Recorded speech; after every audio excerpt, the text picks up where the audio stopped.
Welcome home to USA Global TV and Radio, a place where dreams take flight, with authentic storytelling, diverse perspectives and meaningful conversations, where global stories unite and bridges are built beyond all borders. Discover world-class education, entertainment, hope and inspiration. Together, we're building bridges worldwide. Subscribe to our channel, USA Global TV. Download our app, USA Global TV. Be our guest or join our team. Visit usaglobaltv.com. Thanks to our founder and executive producer, Dr. Jacalyn and KERBECK. Music score by Yeffy Tang from Cloud Road Music. Voiceover artist Mike Porter. Creative direction by Paul Garcia. USA Global TV and Radio. Your home for global connection. All rights reserved. This video and its contents are the exclusive property of USA Global TV and Radio. Unauthorized use, duplication or redistribution in any form is strictly prohibited.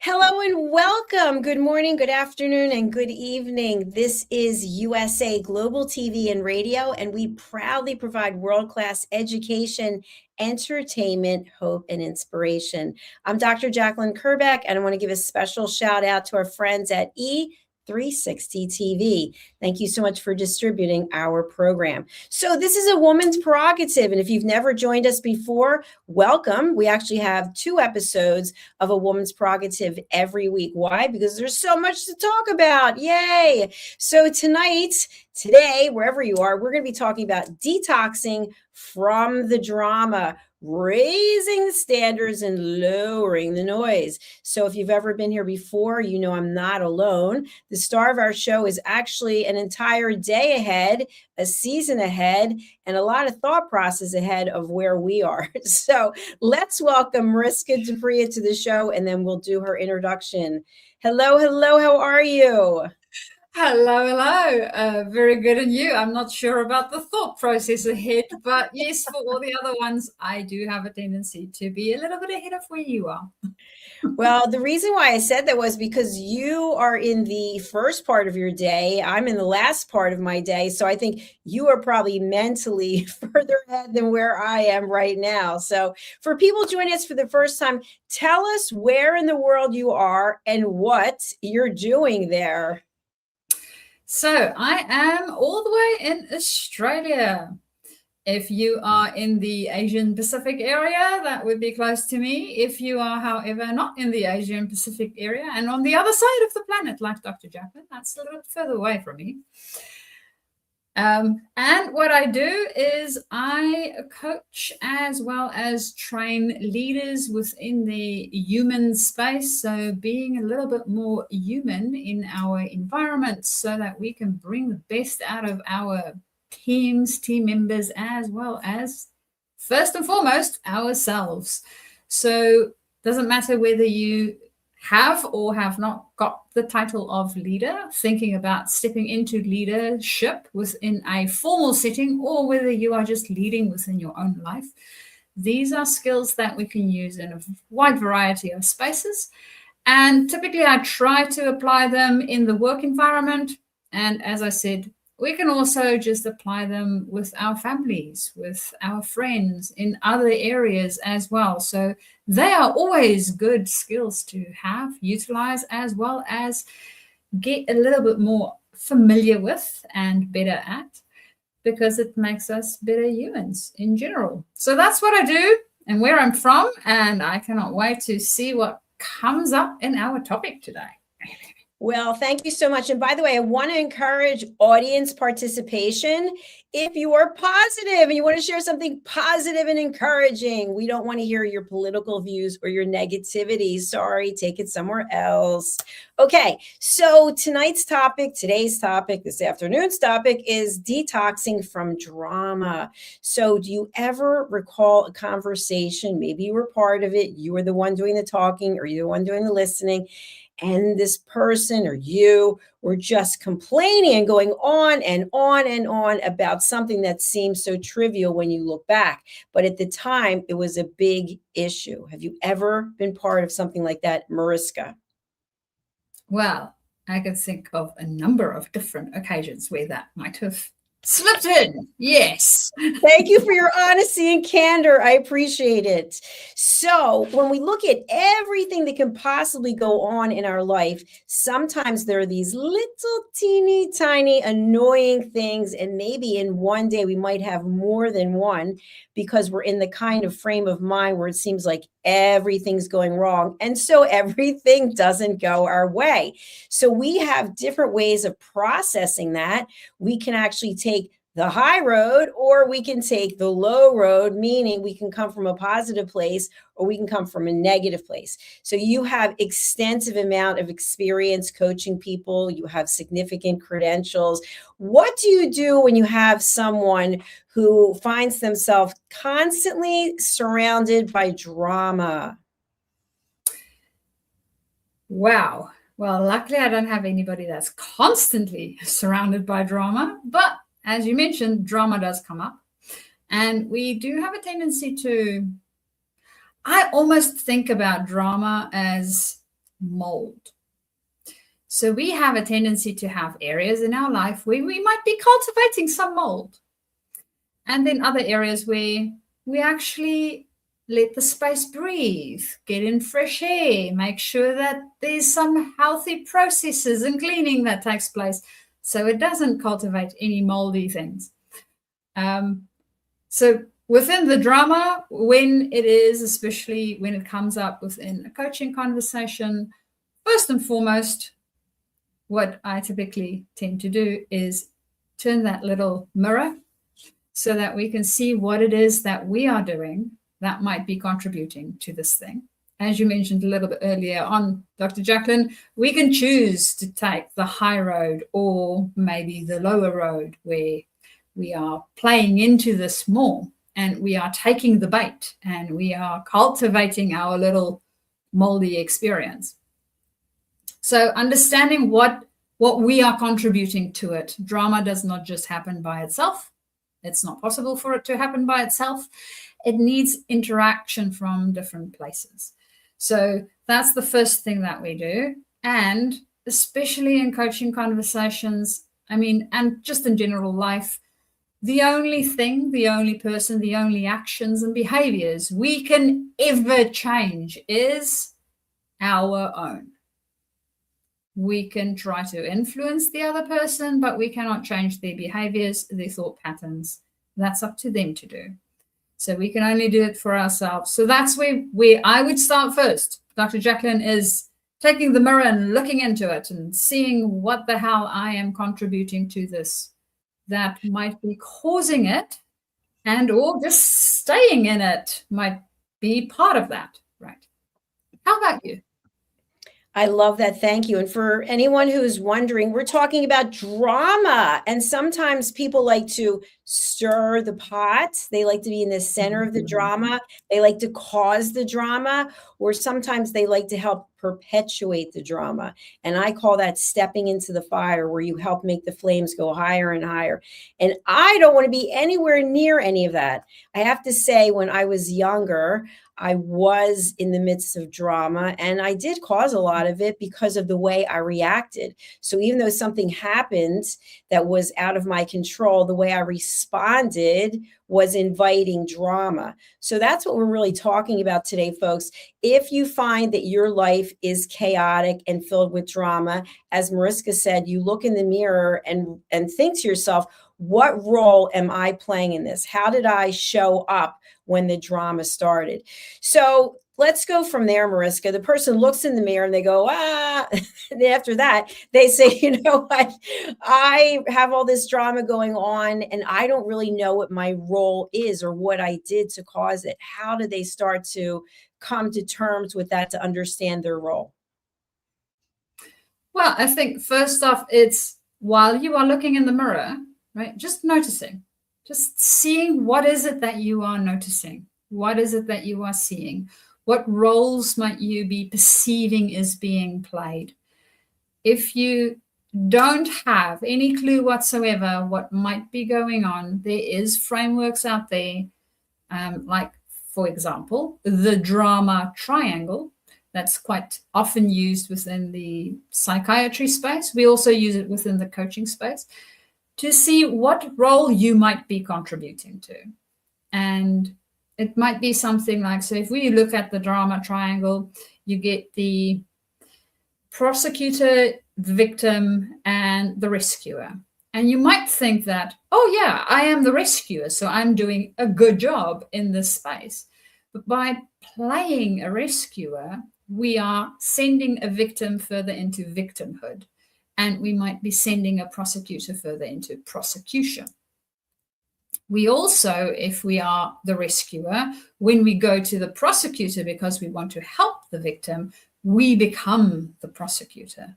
So understanding what it is that you have, what's your role within that space, how are you reacting to the thing that you are reacting to? And I would always say very first step is noticing it, right? You won't necessarily be able to change it right away. It does take a wee while for us to not step into the hole of that proverbial story where you walk down the road and you fall in the hole and you take a while to get out of it. So notice what's happening. Notice what's happening for you in your body. Have your body as a sensory system that gives you information. Because as soon as we step into the drama, we will notice that our body might go tense. We might increase our breathing. We might have a pain somewhere in our jaw, our neck, our heart area, whatever the case might be. So notice your body when you go into that space, or even if you think about the space, your body will show you what's happening for you. If you are not in tune with your body for whatever reason and you can't really notice it, take something significant and heavy. So what I have, for example, is rocks, right? So something that fits into your hand. This is a little bit of a big rock, something that fits in your hand that you can hold on to and that has enough weight for you to notice it. Put it in your hand. Just notice the rock first, right? And how it feels. So it helps you to be present and grounded. And then notice what's happening in your body.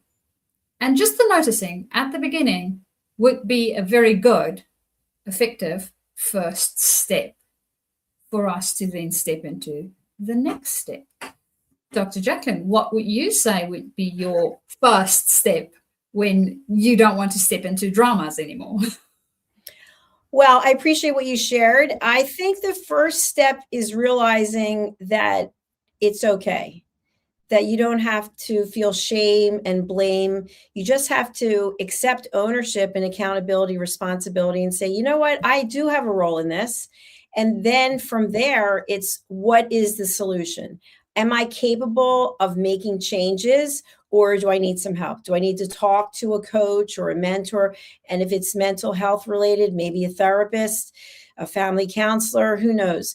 But it's first of all acknowledging that it exists, because a lot of times I think what we do is we pass it on to someone else. Well, it's not my drama. She started it. It's her drama. She's at the center of it, right? Just get rid of it. It has nothing to do with me.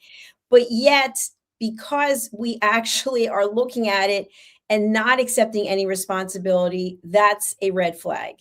So it's never just one person. Maybe something happened to someone else, or maybe something happened to us and we made someone else aware of it, or we became aware of it, but we still have a knowledge, and how we're reacting to that says a lot. Are we coming on the offense? Are we on the defense, or are we neutral? And so I think either way, offense, defense, meaning that you are coming at it aggressively or you're coming at it passively, can mean that you're still part of it as opposed to being neutral. What do you think?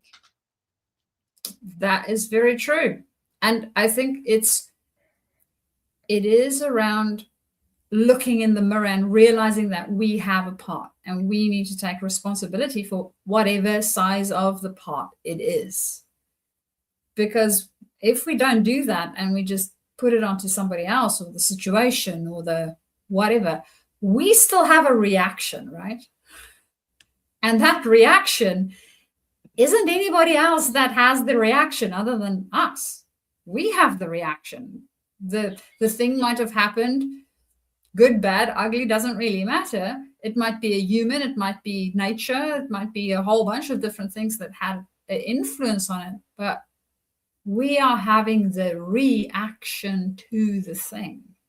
And your reaction, you can always decide what that is.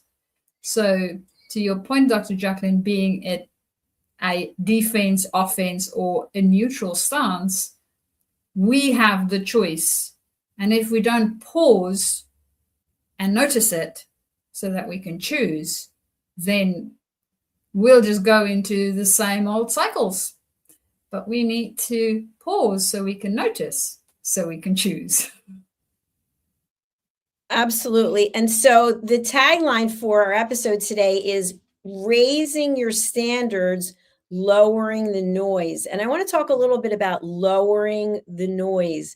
So people might be confused by that. But if you think about the amount of noise that goes on in our heads when it comes to being involved with drama, it's like there all the time. And it takes over. If you think about this as being the most expensive real estate in your head, and it takes over your real estate, you can't sleep. You start gossiping about it. You start telling other people about it.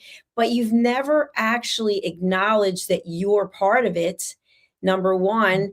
And number two, you've never looked at, well, what can I do so I don't get involved in this again? Or what can I do to find a solution so I'm not involved in something like this again?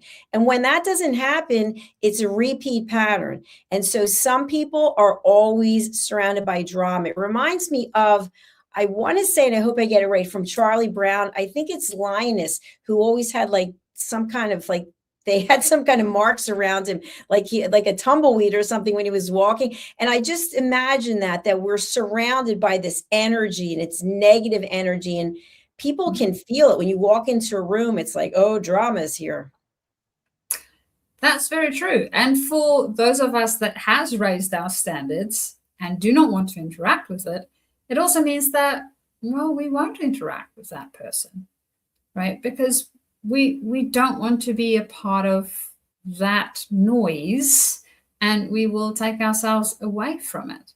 It reminds me of especially the lowering the noise piece, of a very visceral experience I had of this, where my mother-in-law was struggling with something on her phone. I cannot remember exactly what it was. And she was trying to get it sorted out and asking for help all the while we were actually also watching TV at the same time. And unfortunately, at that stage, the episode or the program that we were watching had an impact on me of getting frustrated. There was some fighting happening on the TV itself, and then she was trying to sort this thing out, and it had this energy of getting heated. And the lowering the noise, I just told my husband, can you please just pause or switch that volume down of the TV so my brain can actually function and it feels like I don't have all of that noise. So it was a physical experience of this lowering the noise, and it made such a difference. Just switching off one of those channels, right? I couldn't exactly switch off my mother-in-law because she needed assistance, but we could switch off the TV. We could put it on pause so that that channel wasn't introducing more noise anymore. And that, I do think that when we are in a place where we have these dramas happening, is the more people, situations, things that we add into it, the bigger the noise. And Dr. Jacalyn, you said before, we basically stoking the fire inside, right? So we're making it even bigger. And when we do that, I know for myself, my brain doesn't want to function. If my brain doesn't function, I can't get out of it because I can't be creative anymore. I just want to switch everything off. And I don't know, Dr. Jacalyn, is this something that you have experienced in some way, shape, or form before in life? Absolutely. And I feel like the words drama and gossip go together. They seem to have a lot in common. So people might not even realize it when they are gossiping. But someone said to me recently, and I thought it was a great point. They were in a room of people, and a certain group of people were talking about someone who wasn't there. So she entered the conversation and she said, you know what, I think I'm going to go and call XYZ and put her on speaker so that she can hear what the conversation is, so she can be part of it. And of course, that caused quite a drama. So think about, how are you spending your time? What are you thinking about? What are you talking about? Who are you spending your time with? And then when you think about that, what is it that you're creating? So you were just talking, Mariska, about being in a creative mindset. When we are in a place of negativity, which to me is gossip and lower vibrations, that is also in a drama state. And so it's difficult, if not impossible, to be in a creative state. So to me, I see them as polar opposites. What about you? I agree. If we are in that drama, gossip spaces, it is not a high energy, right? It has a tendency to draw us even lower down. So it gets worse and worse and worse, because now we are comparing worst stories, right? I want to be even worse than this other person potentially. So it keeps dragging us down. Whereas when we are in a creative space, and we also know from the neuroscience, if we are in that fight or flight or negative energetic space, we basically want to just protect ourselves. We want to make sure that we can survive. That's it. So the primary goal is, how do I survive this? But when we get into our higher vibration, better, higher energy spaces, there we can be creative. And now we can actually solve problems, because we look at the problem from a totally different point of view. And really, when you think about gossiping, or when I think about gossiping, what am I doing? I am spreading negativity, or my perception of negativity of this other human being. That's typically not things that you would like to say to the human's face, as per your example. We don't really want them to know, because it's not coming from a place of caring and love. If it did come from a place of caring and love, I would have had a radical, candid conversation with that person, not with everybody else. So understanding what we are doing when we are in that gossip space. If I am praising the person, I am celebrating them, that's not gossip, right? That's celebrating the other human being with other human beings around us. And if they walk into that conversation, I won't mind. It's like, you know what? We were just celebrating you and all the things that you've been achieving. So I don't mind if they come into that conversation. So for me, a good indication of whether I am stepping into a gossip conversation, or a lower energy conversation, or a higher energy conversation, is how will I feel if the person that we are talking about potentially comes into this space? And do I really need to talk about that person? Is this relevant in any shape or form for me to talk about? Because if they're not there, what benefit are they actually having about that conversation? Very true. Very true. Good points. And I think that many of us can understand the word detox when it comes to health and wellness. We're going to detox. We're going to stop eating things, stop drinking things. Maybe we're going to go for some kind of treatment. We can understand what it is. But when we ask people to detox their thought process, or detox the choices that they're making, that becomes more difficult, because looking at ourselves in the mirror, as you had mentioned at the beginning of this show, we don't always want to be honest about what we see.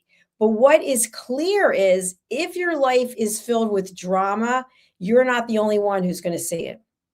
And when we've done work on ourselves, we want to stay away from drama, because drama, it's like this big hook and it just pulls you in and sucks you in, turns you around and then spits you back out. But many people are not at that stage. So we're not here to judge. We're just here to bring suggestions and awareness. So let's talk about the other part of our tagline for the show, which is raising your standards. I think it's sort of elevating your mindset, elevating the choices you make, elevating the community you're in. What do you think of, Mariska, when it comes to detoxing your drama, raising your standards?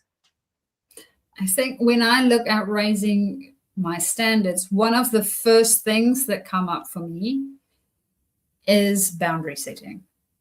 So if I know what's my hard boundaries, what's my soft boundaries, where do I have negotiation space around things, I have better clarity on when I can say yes to a conversation and when I'm going to say no to a conversation, when I will step into the conversation and when I will step out of the conversation. I also, when I'm thinking about raising my standards, is how aligned am I living to the values that I have?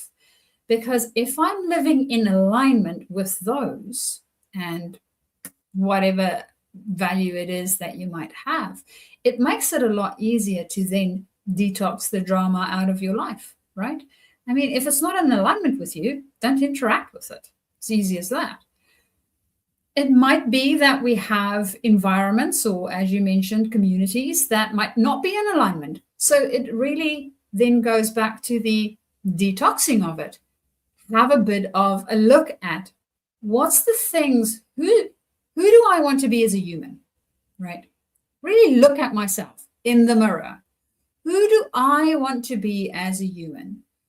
If I were to die one day or even tomorrow, what do I want people to say about me? That I was the biggest drama creator on the planet? Well, I don't. Honestly, I don't want to be talked about that way, because that to me does not add any value to my life, other people's lives, or even just the planet in general. If that is what you want to do, well, go for it. We will also not ever meet in all likelihood, because I will remove myself from those conversations. So understanding what that is for you, what's your values, what's the things that you really, truly, from a inner space, from your heart place, want to say yes to and want to say no to. I know that I work with some people pleasers from time to time, and they do find it really, really difficult because they want to make sure that everybody around them is happy, right? That to them is really important. But by doing that, they make themselves extremely miserable. And it goes back to the whole analogy that we have on airplanes. We need to put our own mask on first, because if we are suffocating, we can't help anybody else. But if we have enough air, we can help more people.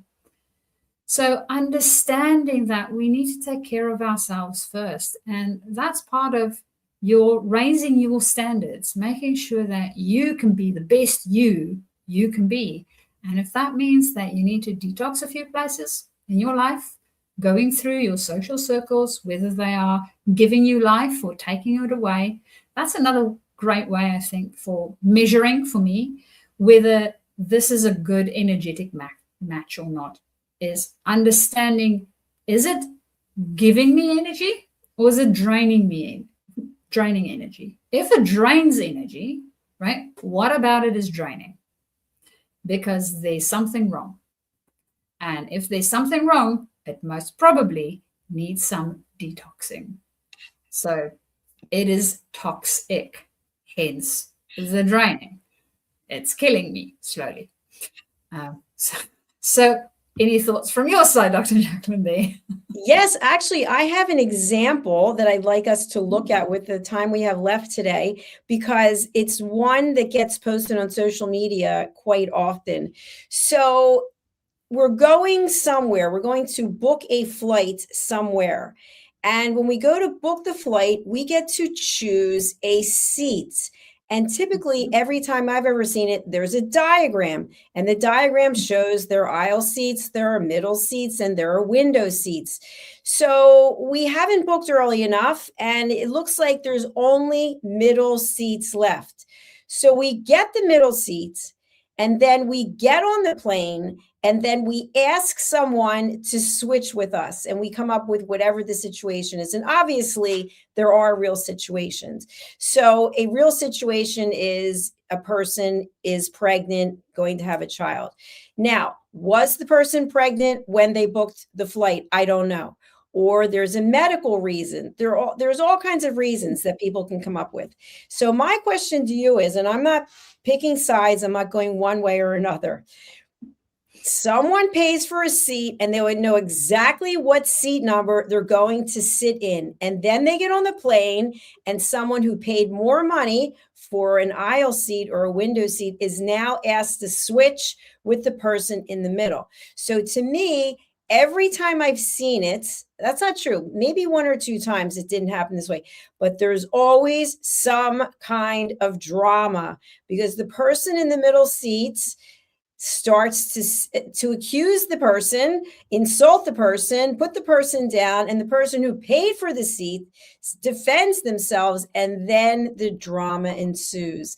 What are your thoughts about this? Is the person in the middle seat, and we're generalizing, knowing that they purchased the middle seat, are they looking for drama? Are they looking to stir the pot? Are they looking for someone who just will easily cave in and say, you know what, even though I paid more for this seat, I'm going to give it to you? That is a very interesting hypothetical.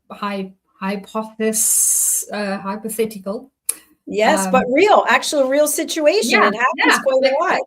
I can see that poor airline hostesses might have their hands full with having constructive conversations on an airplane with people that might be a little bit touchy about the seat that they were allocated.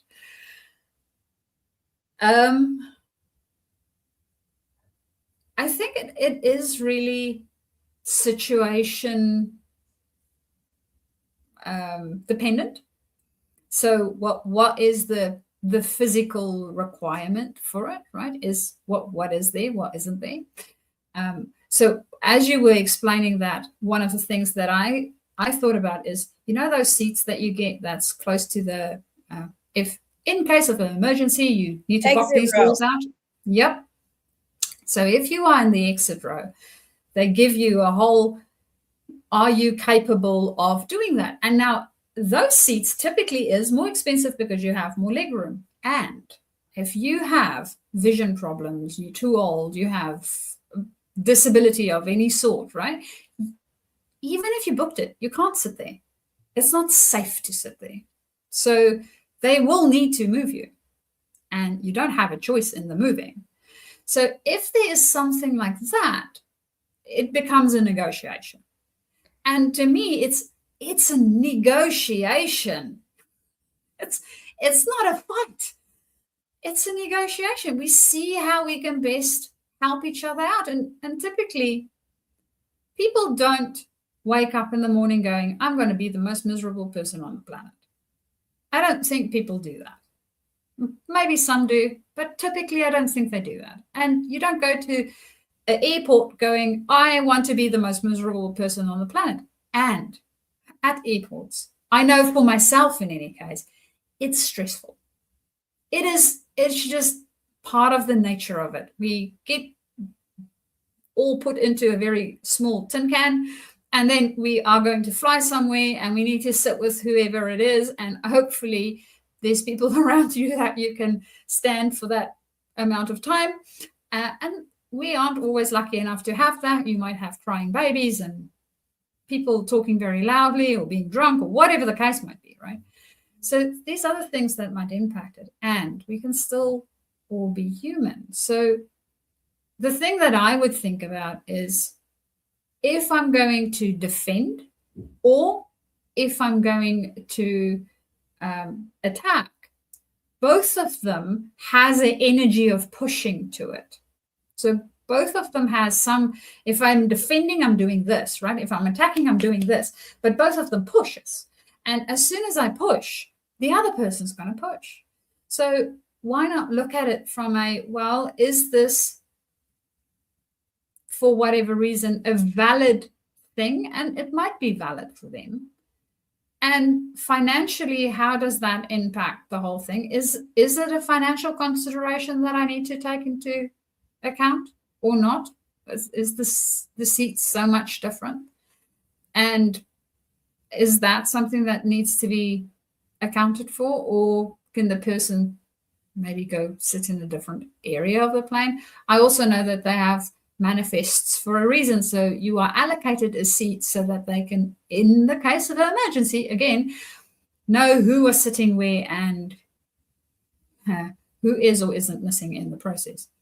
So there's a few things that comes to mind with swapping seats. I won't easily just swap a seat.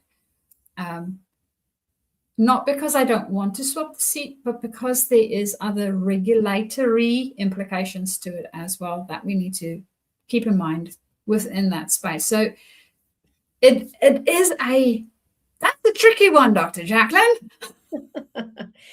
Well, I'll just share this. This is how I feel.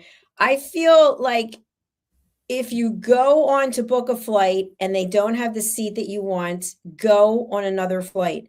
I don't think it's fair to pay for a seat that you don't want to sit in and then approach someone on the flight, someone you don't know who paid for their seat, and expect them to change.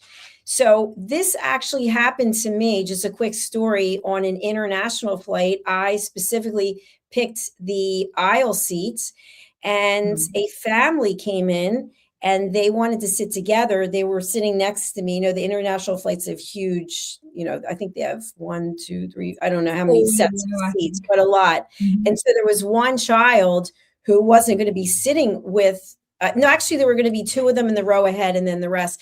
So one of them asked me to move. And I said, I'm really sorry, but I'm not able to move. I have a health condition.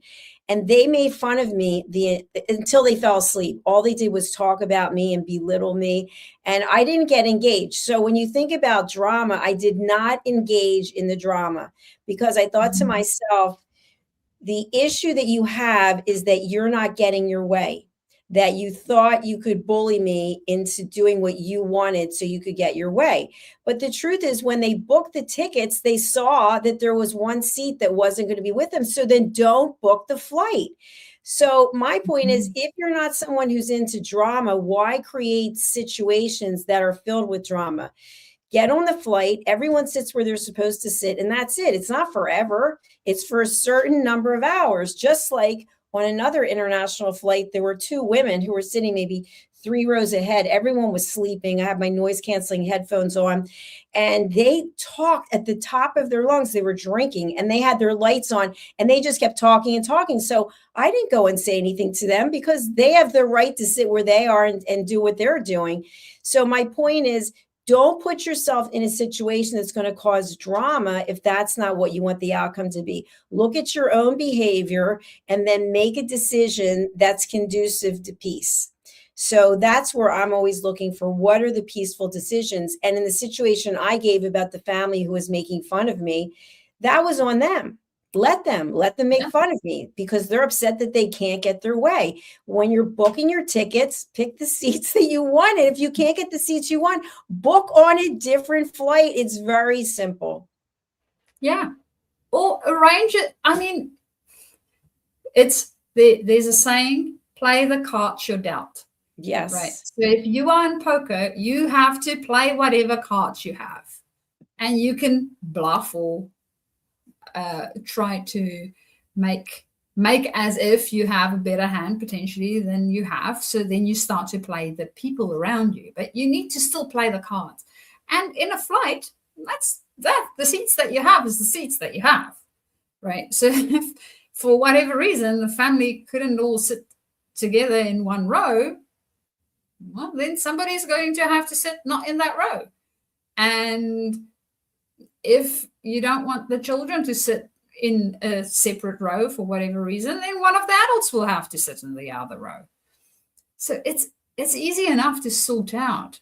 And you need to think about that up front, because the likelihood of anybody wanting to swap seats for any reason with you is very, very low. You can ask, it's a request. And they have the right to say no. That's their decision, not yours. Yours was to book the flight and not have all your seats in one spot. So, Dr. Jacalyn, I'm with you on that one. And it's really, if they decide to be all pestering, that shows who they are, not who you are. That's right. You don't have to get in. You don't have to go there. You don't have to jump into the mud pile. But we have to jump out of the show because we are over our time.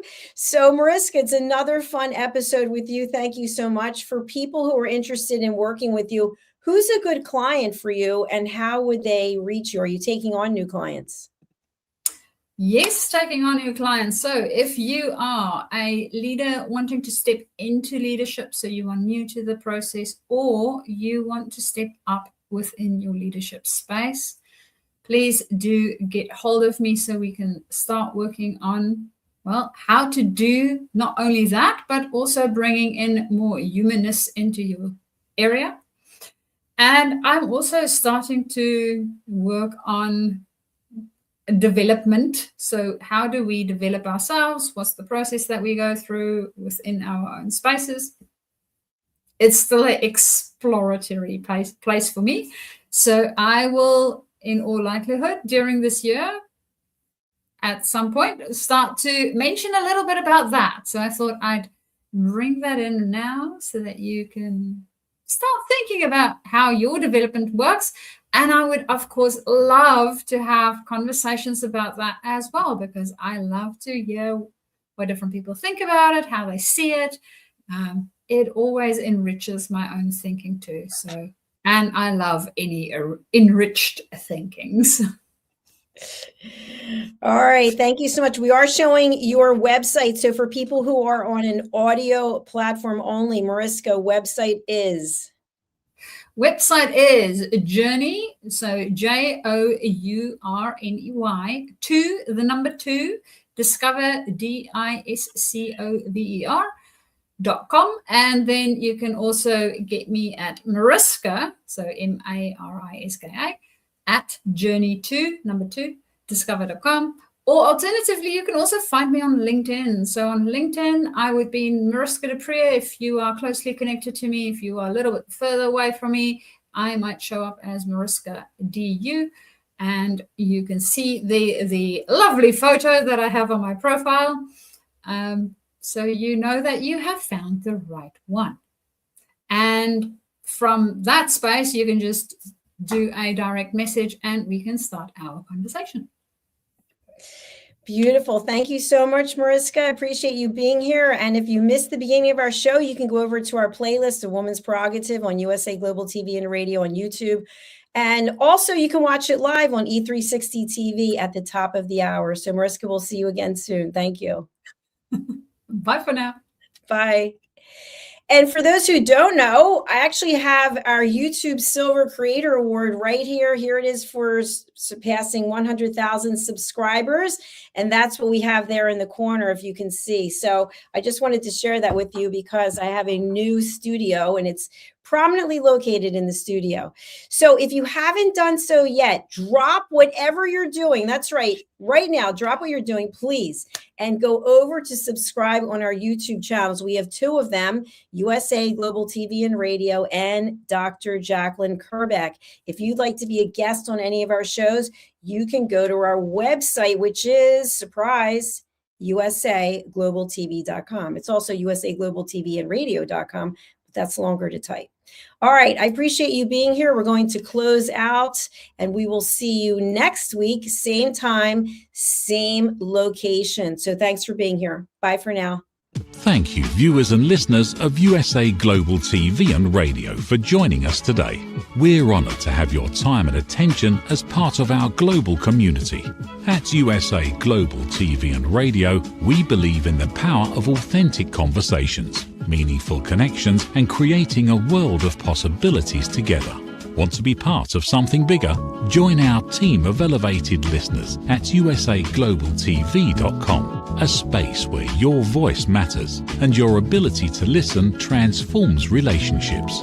Stay connected with us across all our platforms for thought-provoking discussions, expert insights, and empowering stories. Subscribe to our channels at youtube.com/c/USA Global TV. Follow us on social media and explore the endless opportunities we're creating for growth, learning, and inspiration. Together, we're not just broadcasting, we're building bridges and changing lives one conversation at a time. For inquiries, contact us at info@usaglobaltv.com. Produced by Executive Producer and Director Dr. Jacalyn and KERBECK.